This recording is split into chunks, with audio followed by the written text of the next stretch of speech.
Welcome back to the Columbia Basketball Ivy League Preview. I'm Lance Meadow here on GoColumbiaLions.com, now joined by the men's basketball head coach, Kevin Hovde. Kevin, it was interesting when we were talking right after your introductory presser, you immediately worked out the guys on the court. So I'm curious, from the time you saw them there to where you are now, how far along has this group come? Yeah, I think we've come a long way. We had a really good spring, I would say, about 5-6 weeks with the returning guys that laid a good foundation for kind of what to expect for those guys. And then obviously couldn't do much with them in the summer, but I thought when we got back in the fall, we were able to hit the ground running, probably because of the spring that we had with those guys. So we're able to get a lot in and implement and compete really hard and kind of get the new guys up to speed pretty quickly. And, obviously as we started practice, I felt pretty good about where we were at.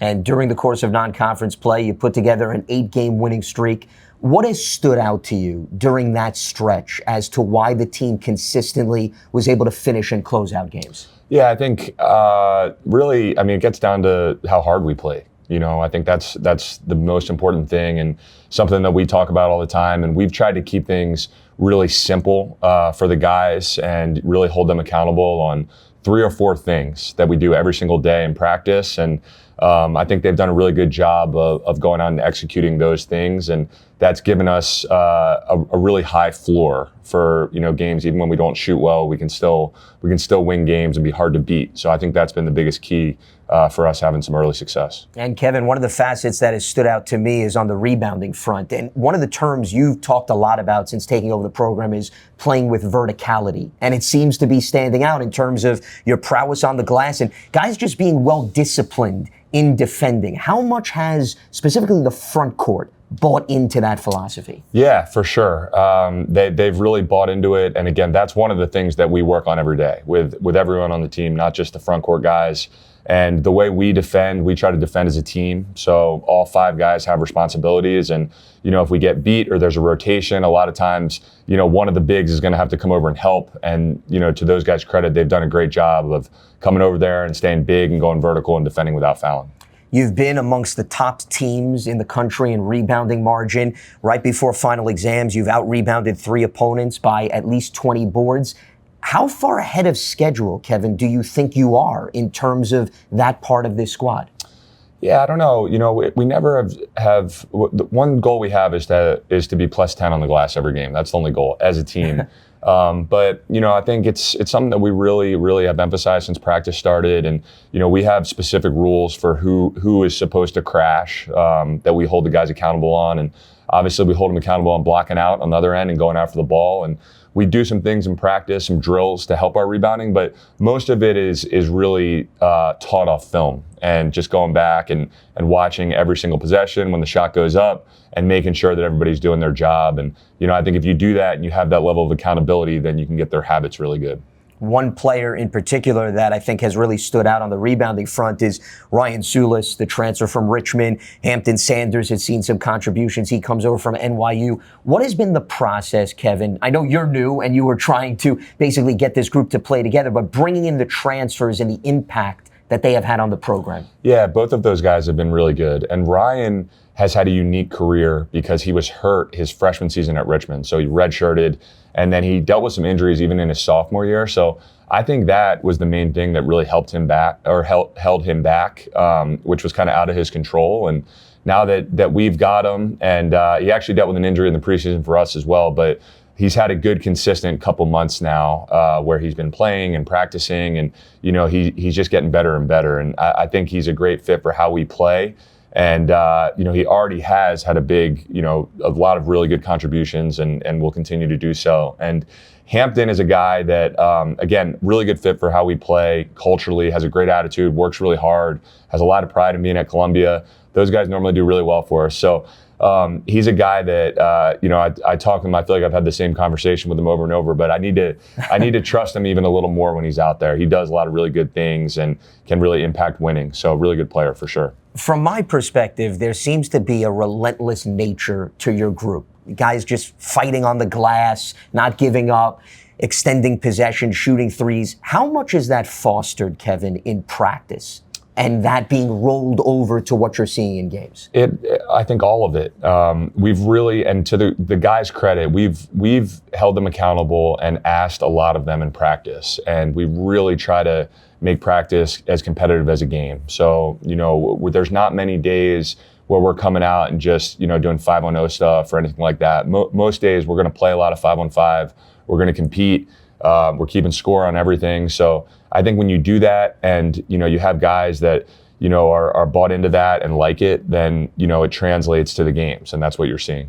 Well, one guy in particular for keeping score on hasn't disappointed is Kenny Noland.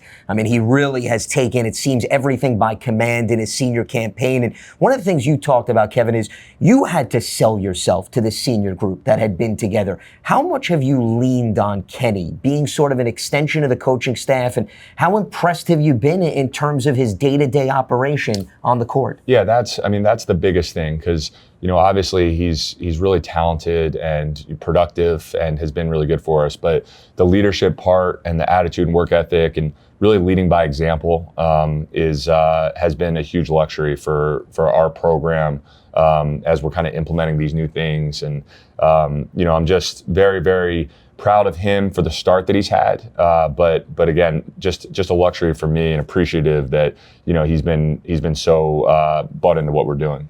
And it's not just the regulars in terms of the senior leadership as well as the transfers, but first years are having quite an impact, specifically Miles Franklin and Connor Igo.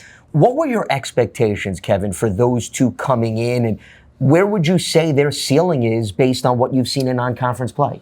Yeah, Miles is a guy that really had a great fall, really starting in September when we stepped on campus. And he was really proving himself in the workouts, when we would scrimmage and team workouts and those things.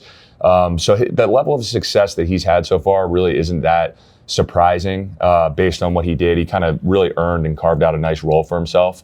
Connor is a guy that was hurt and he was coming off a partially torn ACL. So he wasn't really officially cleared until, early to mid-October, really. So only about a month and a half. And, he's a guy, I think we didn't really know what we had in him. But from day one, as soon as he got into practice, you could just see the competitiveness, how hard he played, getting the most out of his talent. He's a guy that is a tremendous fit for how we play. So I think, both those guys have had a really, really good impact. And, I think as the season goes on, they'll have more and more impact on winning.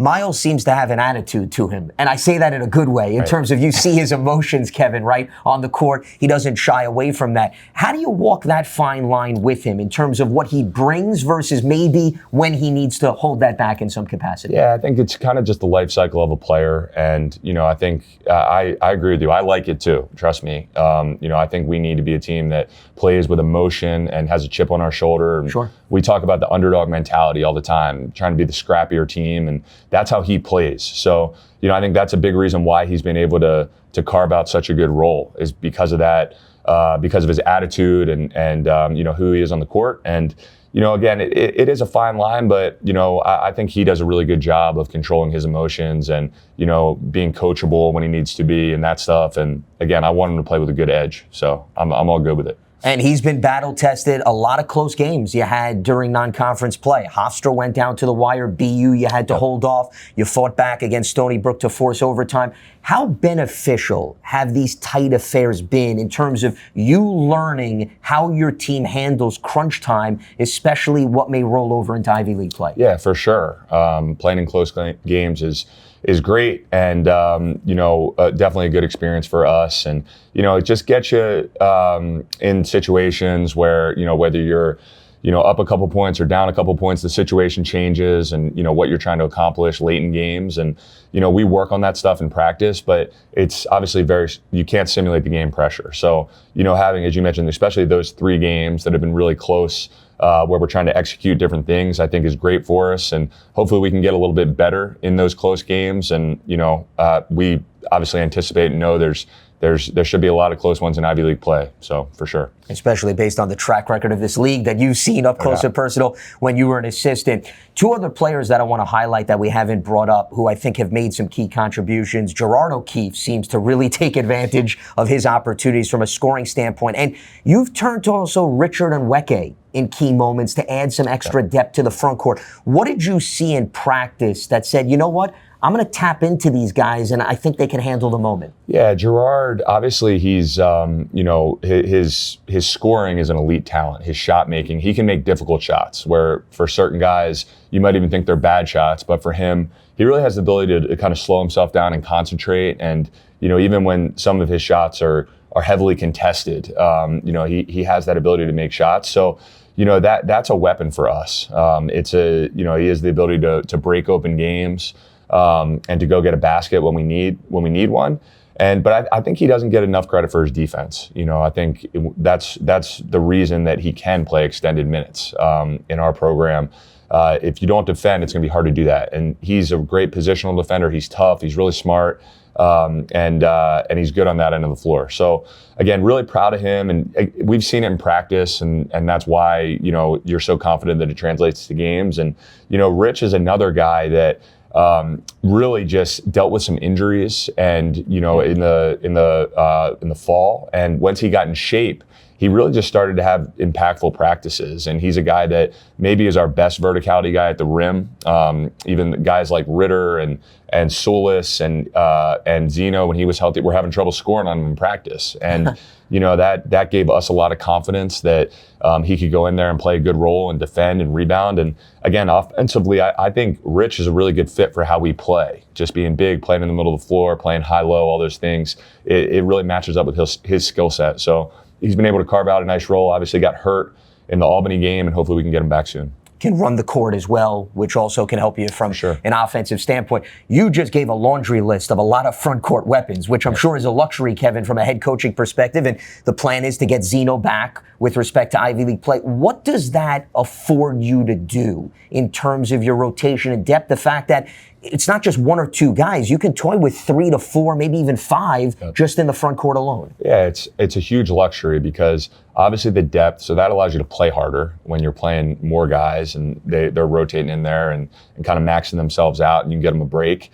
It allows you to not worry as much about foul trouble. Even if a guy picks up 2 in the first half, they can kind of play through that because you're just confident that you're going to have enough bodies to go play well and finish the game. And, for us, you mentioned the rebounding, but that's a huge part of our identity as well. And, I think always being able to be big at the 4 and 5, and really we're big at the 3 too, but at the 4 and 5 and rotate those guys in there gives us a great advantage on the glass. So really happy with those guys and, feel really confident that they can all have a good impact. So let's look forward to Ivy League play. 4 of your first 5 are going to be on the road. What are you expecting in terms of taking this team on the road and your first go around as you return to Ivy League play? Yeah, I think you got to just take it one day at a time, one practice, and not worry about the next one. And, we'll give all our energy to Cornell, and then from there, I don't even know who the next game is. I think we come home for one, but against Harvard. Against Harvard. But I think you really have to take it one day at a time. That's the biggest key, and not look too far ahead. Make sure that you're practicing really well. Make sure you continue to compete and practice, right? You can't get into conference play and, soften up on the guys or anything like that. If you really want to have, a winning and a championship mentality, you have to compete. And that's what I know, that's what I've learned, and that's what we're going to do every day, and we'll see where that gets us. I can tell you're so zoned in on Cornell, you don't even know who's coming up after. So I don't blame you from that perspective. In all seriousness, in terms of what this league has to offer, like I said, you've seen it up close and personal. You know how tight it can be. There has been some carryover in terms of when I'm sure you've been scouting some non-conference opponents, Kevin. Maybe you've seen some of the Ivy League teams on film. What is your big picture outlook of what you expect from this league this year? Yeah, I mean, for sure. It's, the teams play differently. So, I would say like Yale plays similar to us. Cornell obviously has a really unique style of play where they're pressing and, they want pace and shooting a lot of threes. And, that may be a little bit, especially in the half court, probably similar to Princeton, more 4 out, 5 out. And And, I think Harvard also is a little bit different. They're obviously big, talented, good defensive team. So, you could go through the league and talk about style of play, but I think that's what makes it such a great league is the teams play different styles. So every night you're kind of, the scout changes and you're going against something a little bit different. Maybe your offensive or defensive concepts have to change a little bit game to game. And, we always talked about when I was in the league the first time is I think it's the most well-coached league in the country. I think there's obviously great coaches and guys that on every team that can really go out and execute game plans and what they're trying to do that are high-achieving guys. So I think that just kind of leads to great basketball every single night. And we're really excited for the challenge. And that certainly has been on full display from your squad in non-conference play. Kevin, before we wrap up, you've been at a few different programs, both during your playing and coaching careers, and you reached the pinnacle with respect to Florida winning a national championship. The reason I bring that up from a context standpoint, how much of what you learned at Florida are you trying to now carry over here to Columbia in terms of resources to help build up this men's basketball program? Yeah, it's funny. I think a lot of what we did at Florida, we are trying to translate here for sure. From a specific resource standpoint, I don't know, but I think the style of play, trying to build a championship program, honestly, being at Florida, you have great access to people that have done it before. There were people around Florida's program that had a huge impact and were there when Billy Donovan was the coach and went back to back. So that was really valuable for me and our coaching staff there to learn from them about what it really takes to be a championship level program. So I just felt like that experience, I really, really grew that way. And, I think we were competitive and obviously had good success before Florida. And, that's why, we were able to get that opportunity and Todd Golden was able to get that opportunity. But I think when we were there, at least from my standpoint, I really learned what it meant to be a championship level program. And then obviously we were able to go do it, which, gives you even more confidence. And that's what we're trying to do here. And, we talk about competing every day and, that physicality, holding each other accountable and continuing to compete. That's what it really takes. And that's not easy to do at all. But if you want to get to that level, you have to demand it and do it every day. And, I think that's something that I really learned at Florida. Well, Kevin, listen, congratulations on a very impressive start. I thank you for your time, and I wish you the best of luck in Ivy League play. Thanks, Lance. Absolutely. As this has been the Columbia Basketball Ivy League Preview, it is presented by Amity Hall Uptown.